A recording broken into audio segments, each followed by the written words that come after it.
Well, this is what we're working on today. This is a 7930. This tractor we mow hay with, and we need to replace the rear brakes. So we're gonna get the oil drained out of it. Get this wheel off. We can choose to take this whole assembly off right at the final drive, but we're just gonna pull the wheel off the axle, pull the final drive out, get the brakes done on this side, and then we'll have to move over to the other side and do that side. Jared's working on this manure pump here, giving it a fresh rebuild. The fan was shot, the housing was shot, and the tube has been patched a couple of times, and it's done wore through again. Now that hole right there is where an agitation port goes onto it. So we're gonna cheat a little bit on this one. And what we're gonna do, instead of replacing the whole pipe, I'm just gonna add on to the bottom. This is a Husky pump, and these pumps, usually the square part of the tube bolts directly to the actual fan housing. But what I've done is I've had problems in the past where I have wore out just the bottom of the tube where the marine bearing goes in. The marine bearing is this guy right here. That fits over the fan itself, and then it uses the manure to keep that lubricated. If or when this pump was brand new, and when I wore out that bottom part from that marine bearing chafing in there, I would have to replace the whole square tube. So I wised up a little bit, and I made just a short extension. It's like 16 or 18 inches long. Welded a flange, cut the tube off, welded a flange on there, and then when we have a problem where the marine bearing wears through the square tube, we can just unbolt that wore out section and bolt in a new one. Where is that wore out section? Outside. Outside. Well, we'll run outside and we'll show you what that looks like. Well, here is what's left of the fan here. There's the old marine bearing. The shaft has been cut in a couple of spots. This is just the bottom cover here. But this here is the old bottom section, and you can see how that has done wore through that square tube. So he'll get his parts together, get a piece of pipe welded on there, and then put these new parts back in. But you can see how wore down the shaft gets once that marine bearing goes. Well, we've got our oil drained out. We've got the hub bolts loose. We've got to stick our jack bolts in. We usually don't leave the jack bolts in the hub because they usually fall out. So we sprayed some penetrating in there. We'll put a couple of jack bolts in. This will thread through. It'll hit the hub, and it'll put pressure on the wedge. It's not necessarily going to pull the wedge out because everything has been together on this tractor for quite a long while.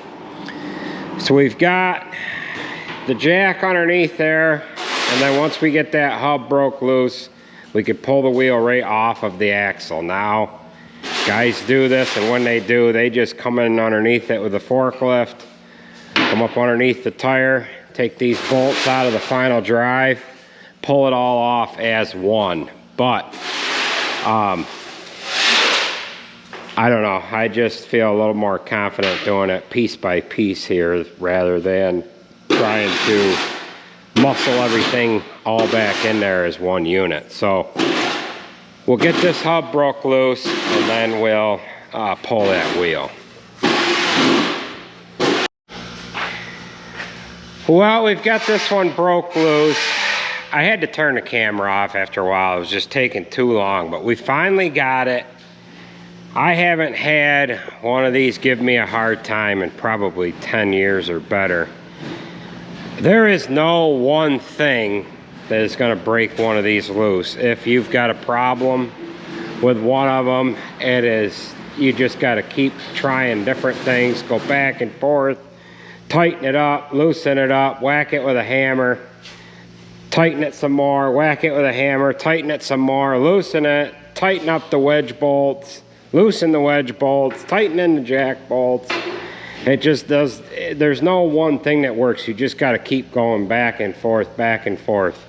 As you can see, we had to put some heat on it. And I don't know if the heat actually helped it or not, but what I did towards the end here is I just left the jack bolts tight, kept whacking on the end, tighten them up a little bit, whack on the end. I kept doing that, and that seemed to have broke this side here loose. While I was going back and forth and getting frustrated, I was able to get this side here broke loose. So at least this side is not going to be as much of a problem as that other side was. Jared's got his pipe about ready to weld on here. He's just putting just a straight edge along the bottom so that he can get it straight, get it clamped, get it tack welded, and so on. So we're going to keep at it here, and we will join up with you once we get this wheel pulled off. I had to get the welder over here because I actually broke one of the jack bolts off. I've took three of these out of the other side. I've got one here that's a little too long, but it does the trick.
Well, this is where we are currently at right at the present moment. Got the wheel removed from the axle. I'm going to step over on this other side, and I'm glad I did it this way. I'm a little afraid to do it the other way where you pull the whole final drive apart. I kind of forgot that the fuel tank is kind of in the way here a little bit. On this front corner, I don't know if the other side is completely like that or not, but we have to wiggle around a couple of fittings on the fuel tank. And if we had the wheel on there, we would probably break those fittings off. So we've just got to take the bolts out that go around that final drive. We've got the fork in underneath, and then on the bottom side of that final drive, there is, I thought there was 4. There's only 2. There's 2 threaded holes in there. They must use this for something else, or maybe bolting a blade bracket or something on there. But at any rate, there's 2 20mm threaded holes that go in that final drive housing right here. We have a hole in our fork, and I've got a bolt going up through the fork, threaded into the final drive. Once we remove all of those bolts, we can kind of wiggle it, take it off of here, and we haven't got to worry about a final drive falling down on the floor. We ended up putting the tire and wheel assembly outside up against a little hardware store silo that's on the other side of the road here. We'll kind of show you what Jared's project looks like so far.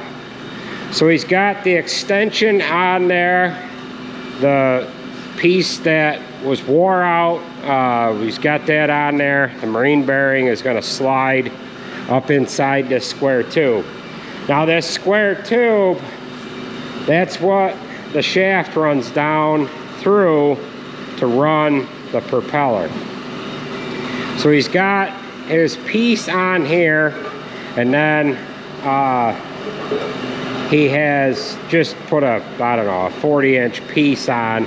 He's got to put this collar on there. That collar's got a lip seal in it, and that lip seal is going to come on to this attachment here. The fan sits inside that housing. So we'll go ahead and pull this final drive off, and we'll see what the brake pads look like. The brakes were working on this tractor, and it wasn't plugging filters or anything, but the brakes were growling. And being that this tractor has an IVT transmission, we really don't want to run the risk of having very weak brakes, because you need the brakes to slow down. It's not like a power shift or a geared transmission where you can gear it down going down a hill. Plus, we have a couple of the young kids that run this tractor. My nephew for one, and Andrew spreading manure with it when we run in the wintertime. Now, this tractor, we ended up having to put new rear tires on this. These tires ain't that old. They're a 620/70 R42, and these are the BKT flavor. They are, what are they called? Agra Max or something like that. We've had pretty good luck with these tires. So let's go ahead and see if we can't get this final drive off of there without breaking anything.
Well, it's been a few days since we have worked on this project. We were waiting for the brake disc, and we're now ready to put this 7930 back together.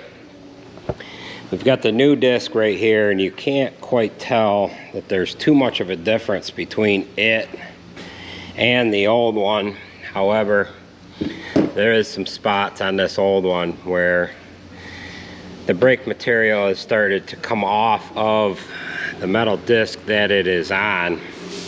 So we've got sealant on everything, and now we are just going to go ahead and put this planetary into place, and then we can throw the bolts in there and get everything all secure. We ended up replacing the piston. We're going to replace the backing plate, which is sitting on the seat of the forklift. We replaced the O-ring. There's an O-ring right down in here. And there's another one on the piston, and then we put new return springs in as well. So now we're going to try to get everything lined up and get this final drive put back into place here.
Well, we were able to get that lined up. We've got to torque these bolts around that planetary. We couldn't get it at first. I don't know how much the camera grabbed because it ended up clicking off before we got, after we got done here, or before we got done, it clicked off.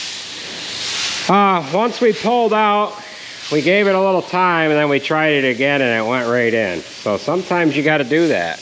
Right, Sarge? Sometimes you gotta pull out, give it a while, and then it'll go right in.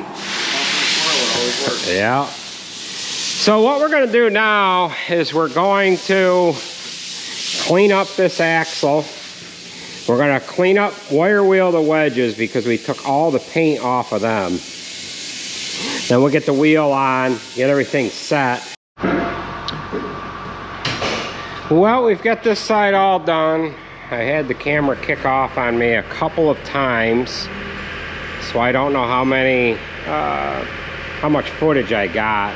We might have some steps missing here, but we basically got this all on there, and now it is ready for the wheel assembly. We cleaned up the axle with a wire wheel and the wedges. We'll get the wheel on, put a little primer on this, and paint some yellow and some black on this axle.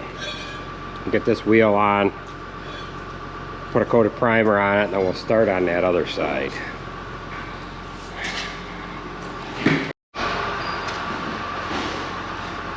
Well, we have this side all done. I lost a little bit of footage here. The damn camera kept kicking off. It just kicked off a second ago here, but we've got this side together. We ran the wire wheel over the axle. Now we can put the wheel on. Then I've got to throw some primer on it and some paint, and we can start on the other side. Jared's just putting a couple of tires on the back axle of this Moss trailer.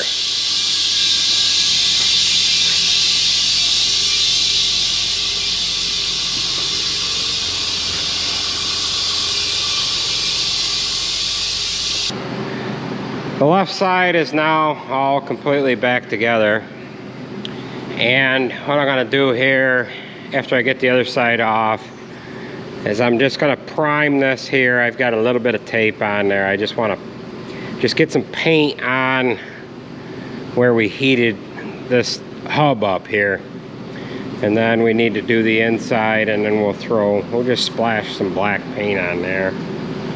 We've got this right hand side all loosened up. We're just going to pull the forks in underneath it, wrap a chain around there and wiggle it and get that off, and then we can do the same thing to this right hand side.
Well, I went ahead and cleaned everything up in this general area here so that we can pull this right side off. Had to do the same thing, had to unhook the transfer line that goes from the fuel tank from one side to the other. This fuel tank more or less saddles down over the top of the tractor frame, and we do not want to break that because some of these tractors you have to remove the cab in order to swap the fuel tank. So I've got one bolt holding that final drive on. I've got a bolt up through the bottom of the fork bolted into the housing. There's 4 threaded holes on the bottom of that housing, and that's what we're going to kind of use to get the final drive off and then back on again.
Well, we have that removed.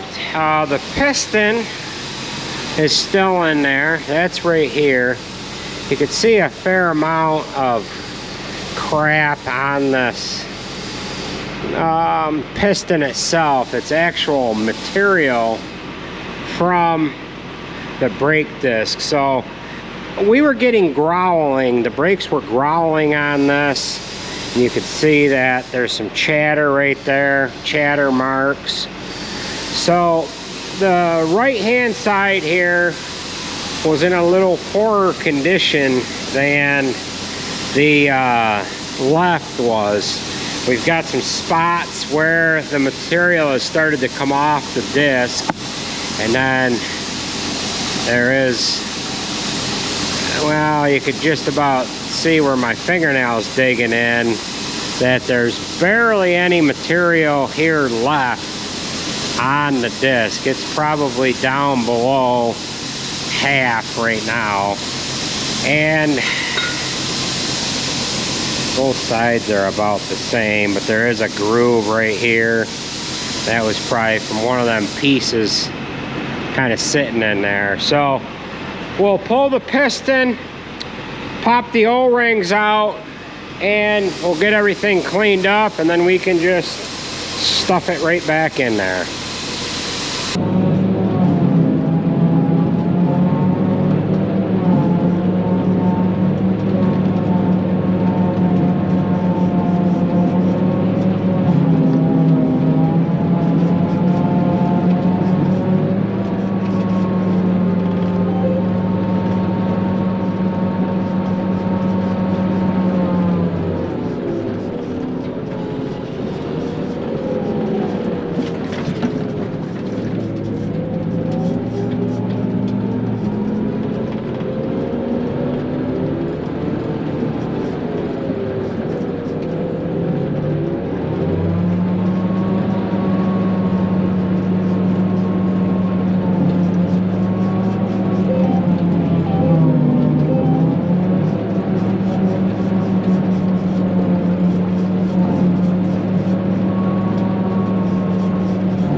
Call Andrew.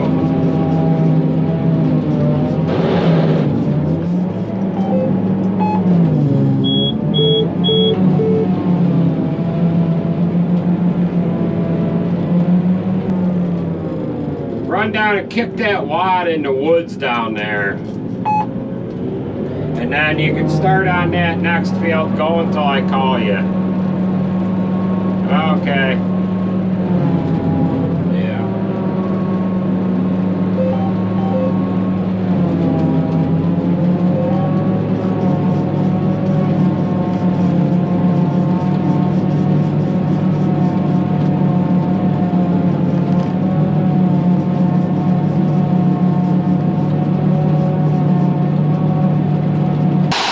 Well, we've got this right side on there.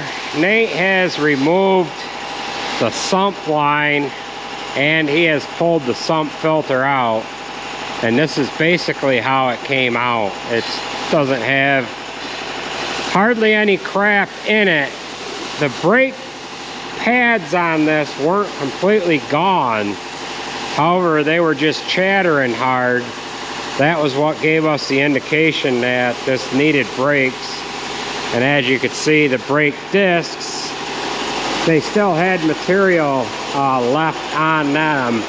The right one was a little farther off as far as what was left on there compared to the left side. We've got some spots that we've got material missing. This one's, well, it is what it is. So we'll get this sump filter back in there. Then we can load it up with oil. Pull this one out and start the next one, right, Nathan? Alrighty. Alright, we are rolling this out the door. Got fresh oil in it. And this is going to go on a pottinger mower. We put a quick paint job on that rim where we heated it up. And we burned all the paint off of that. So we just masked it off quick. And threw some paint on there just so that it wouldn't rust. So, get this out the door, we'll get this spot cleaned up, and then we have to pull the 8320R in. There's the right side, to the left. There's the left side. So it's got brakes. Take it up the road and then come back.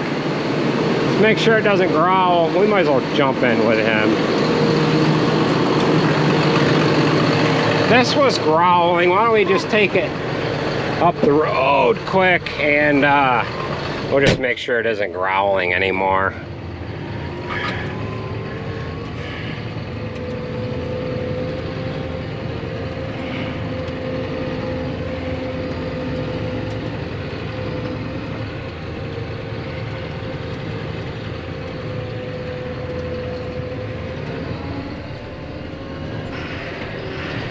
Yeehaw, right? This tractor's got 6,832.9 hours on her.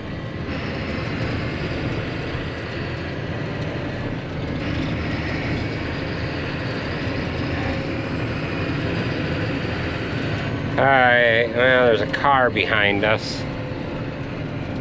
Just grab the brakes up here by the pole. It ain't grinding at all anymore. We can turn around right here. It's a goofy IVT, so it's kind of important to have the brakes with an IVT because you have no transmission to stop you. So that is gonna do it with it for this video. What do you think, Nate? You all excited to do another one? Yeah. When we put the right hand side together, we struggled with it just like we did the left. And right when we were gonna try something different, the right side fell together about like the left side. So hopefully the other one goes as easy as this one did. By the way, the parts for this job were around $2,200. That was for the piston, the backing plate, the disc, and the O-rings. So the other one is going to cost a little more because it's got some bigger components in it. So we'll get that off the grain drill. And we'll get that pulled into the shop here and we'll start on that one. Take it easy and thanks for watching.